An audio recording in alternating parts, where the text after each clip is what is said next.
శుక్ల యజుర్వేద సంహిత. దేవతలు యజ్ఞమును విస్తరింపజేసినప్పుడు ప్రజాపతి పురుషనే ఆలంభ్య పశువుగా బంధించినప్పుడు, ప్రజాపతి అనేవాడు సృష్టికర్త, అతడే విశ్వకర్మ, అతడే అగ్ని. ఈయన ఆలంభ్య పశువుగా బంధింపబడ్డాడట, ఇతడు యజ్ఞమయ్యాడట. ఇది విచిత్రమైన పాయింట్ అండి. మీకేమైనా అర్థమవుతుందని నేను చెప్పేది? ఎంతమందికి అర్థమవుతుందో కొంచెం చేతులు ఎత్తండి. ఏమైనా అర్థమవుతుందా? నిజంగా చెప్పండి, మనలో అన్నమాట. స్తోత్రం చెప్పండి ఒకసారి గట్టిగా. సరే, ప్రజాపతి ఆలంభ్య పశువుగా బంధించబడటం ఏమిటి?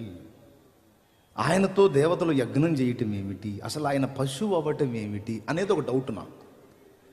దేవతలందరేమో ఆయనకి మొక్కుతున్నారు, ఆయనేమో యజ్ఞ పశువై అందరి కొరకు యజ్ఞమయ్యాడని చెప్పాను.